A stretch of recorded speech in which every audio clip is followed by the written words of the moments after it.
lovely Sunday afternoon.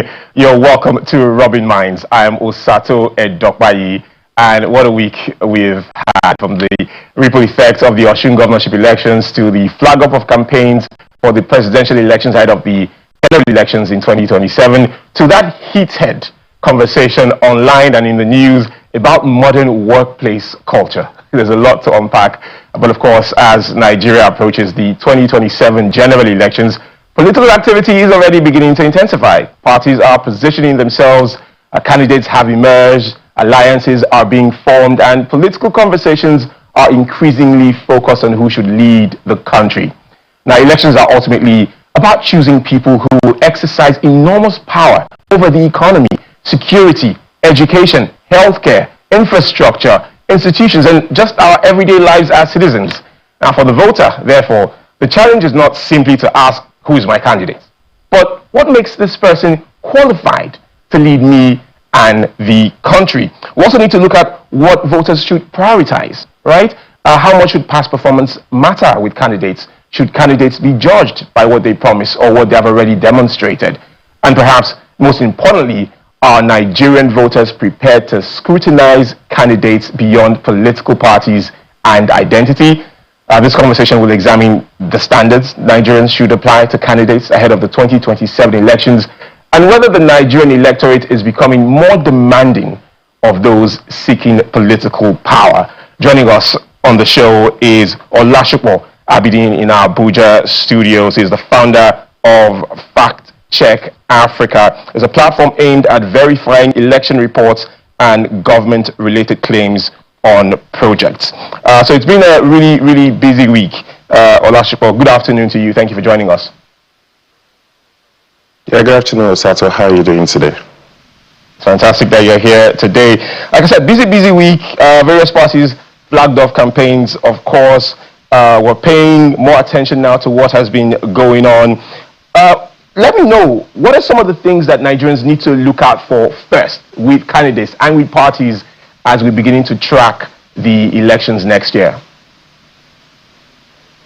Yeah, thank you. I will start by saying that Nigerians and average voters should do their own background check on the kind of people who want to contest. Like, what's their track record? What have they done before? In what capacity have they done some of these things? In the private sector or in the public sector?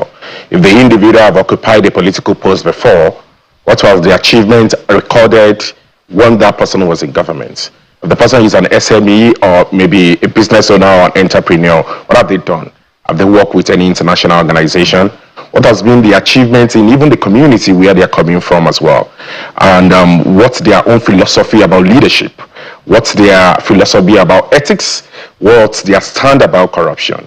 So beyond what, the PR analysts that they have hired, because every politician will leverage on digital media, beyond the digital media strength, or beyond the branding or the packaging that they're going to sell to us as voters or as citizens, there's a need for individuals to move a step backward, sit, analyze themselves as well, like the way we analyze football, the way, Nigerians, especially young people, follow bands on Twitter, the way Nigerians follow Big Brother Nigeria and any other social activity. We need to start paying that careful attention to the category of the candidates that each political party have nominated to INEC. So that background check is extremely important, and the track record of such individual at different point in time, the position they have occupied and how they have made judicious use of that opportunity. So, yeah. Good point about track record, right? Because there will also be some new participants, if you like, some new entrants into the political arena in the 2027 elections. We saw what happened in the 2023 elections, where due to the wave of a particular political party, there were a lot of new faces at different levels of government. Now, what I'd like to know is, say someone has never held political office before, they're coming in now, they have no publicly verifiable track record in that sense, if you like. How do we determine that they actually have capacity to govern? Yes, one of the first things to look at for such individuals, if they have not occupied political posts, they must have been coming from a sector. Is it the business sector? Is it the development sector? Is it the banking sector? Is it the agri sector? So that sector that such individual is coming from as well, we need to beam a searchlight into it. While he started from that organization, what were his achievements at every point in time that he or she has been occupying that position. Then for the position that the individual is contesting for, do we think that the necessary and requisite experience has been possessed by that individual? Then another thing we need to look at, if the person has not occupied political position, what has been his political stand on issues around economy, on issues around education, on issues around health, on issues around infrastructure from time immemorial as well? Have they been the type that just, anywhere belief is? Are they the Olodo uprising? Is the individual, a pan-Africanist? Is he a pan-Nigeria that wants the betterment of this country? Is he an individual that maybe perhaps in his own personal local community as well, he has done one or two things, or he has never done anything, and the first thing he wants to do, because that's one thing I've noticed about some people who want to contest, especially in political parties that are not major. No track records, no history of showing your capacity. Then the next thing you see them on the pages of newspapers or media that they want to be the president of the country. I don't think things work that way. Nigerians, we ask the right questions at the right time, and I'm super excited to see that the conversations are getting much more interesting, especially as far as the election is concerned. I was on ground in Osun. As an organization, we deployed observers to all the 30 local government in Osun, and we had roving observers as well. What we saw from Osun, it's a green light to what might happen in the 2027 general election, to see that people are ready to dissect issues, look at different indices that they might have chosen, and as well cast their votes, stay with our votes, and ensure that the votes count. Because majority of the time as well, what they have always told us is that our vote does not count. That will fine, even if we vote, we already know those who are going to emerge across the party line. Osun already gave us an inkling to that, to say that if our vote does not count, politicians are not foolish, they will not buy the vote as well. So it is because you have a value. There's a value attached to that voting, and that's the reason why politicians will do everything they could to ensure that they buy that vote. So no one wants to put his money where he's not going to get a return on investment. It's like a business. Yeah. You want to put your money or your investment in where you're not going to get a return. So voting really matters. So in clear terms, if you have not occupied any political post before, where you are coming from as well, I think Nigerians start asking questions, doing their own personal background checks, and looking at what you are able to achieve in your personal capacity. And it could not be worse that you want to represent a constituency, maybe at the level of the state parliament, at the federal house of rep, at the senate, or govern the state, or perhaps even govern the whole country, and you have got nothing to show for it, at least in your own little capacity. So, yeah. I mean, it's a journey, and you really pointed out the importance of voter education and the importance of voters getting themselves educated on varying things, where the candidate is coming from, what they've done in the past, and so on. And a lot of sectors are at stake here in the elections. These are hot button topics that people have been debating. One of them, of course, is insecurity. So during the course of the campaign, we're obviously going to hear from different parties and different political candidates how they intend to tackle the persistent problem of insecurity in parts of this country. What specific questions should voters be asking candidates about the state of security in the country, in your opinion? Yeah, in my opinion, I will start by saying it's cheap. Everybody will say, because we have seen that insecurity is ravaging us in the country. Every contestant, especially for the post of president, will always tell you, oh fine, we work on the issue of insecurity, we solve the problem of terrorism, we solve the problem of kidnapping. That's why I'm saying that talk is cheap. Majority of the time, especially when people release their manifestos, they try to import ideas. What works in the United States of America, or what is working in the UK, or what is working in Canada or Germany, perhaps might not work in Africa, and perhaps might not work in Nigeria. In fact, what is working in Rwanda or Egypt or Cameroon or Ghana, because the contest differs, our peculiarity differs as a country. Then the nuances of some of these insecurity also differs as well. The perpetrators and actors also differs as well. So I would have respected anyone who is interested in, being the president of Nigeria, come 2027 general election, will have carefully dissected how insecurity started. How did it spread across board? What are the emerging nuances that we are seeing the last 1 year, the last 6 months, the last 3 months?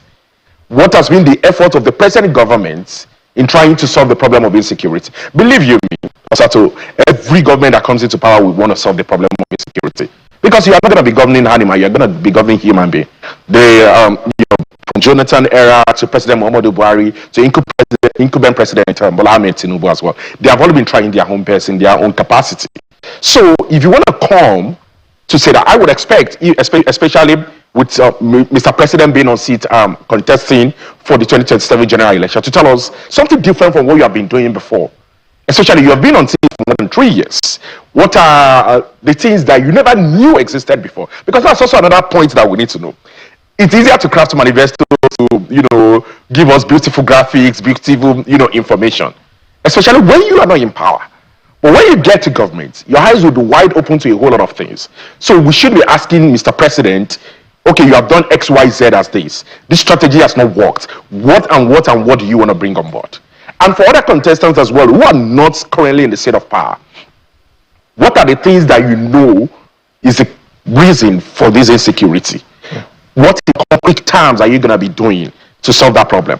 Are you going to be deploying technology? Is it intelligence gathering? Are you leveraging on traditional and religious leaders? Are you trying to even have a reorientation of mindset? Are you trying to see ways to which more than what is currently operating? And kudos to the Director General of the National Orientation Agency as well. What are you going to do as well to do a reorientation of mindset? And again as well, what do you understand again at local level as we're responsible for this? The business, because I call it the business of kidnapping, it's another economy on its own. How do you want to track some of these things? Indeed, how do you want to I'm just sorry to cut in there. Different information from the office of the NSA. How do you want to work collaboratively with others as well to solving this? So a lot of questions to ask. Thank you very much, Olasupo. So just as we wrap up, because you mentioned a good point about campaigns and manifestos and so on, in just a sentence, if you like, especially because you run Fact Check Africa, when politicians make all these spectacular claims and make all these promises, how do we reiterate the importance of fact-checking and arm voters with enough information to ensure that they can call out the misinformation where they see? With our burgeoning youthful population, there's a need for us to ensure we incorporate critical thinking skills and critical media literacy, especially even in our curriculum. And our organization have taken that a step forward. We worked last year with the Association of Professors of Mass Communications to validate a curriculum on media literacy and AI literacy. Because majority of the time, politicians will just cook up data, conflate lies, tell us, because they know that people do not really have that fact-checking skill. And believe you me, with internet today, fact-checking is extremely easier. Fact Check Africa has even demystified this. We have produced different toolkits, different issue brief, different information, even in form of infographics and videos for people to be able to fact check in real time. The recent, media ulabalu is around the hello Mr. Tony, hello Tony, as the case might be. And even yesterday, some people posted a video that Mr. Tony Elumelu already reconciled with again. Whereas it's live. Our own team have continuously been doing that to fact check information. But there's a little to what we could do. If Nigerians are not conscious of some of these things, as little as using Google reverse image is, which was the tool that we used to fact check the image that was trending yesterday, because the image was taken as far back as I think June or July. Yeah, during the I saw that. I saw that, Olasupo, and I understand the importance Nigerians of need that. to start. Again, I'm terribly sorry, but yeah, we get the point, and I really understand how important media literacy is for Nigerians, and thank you for reiterating that today on the show. We've had Olasupo Abideen, the founder of Fact Check Africa, here on Rubbing Minds.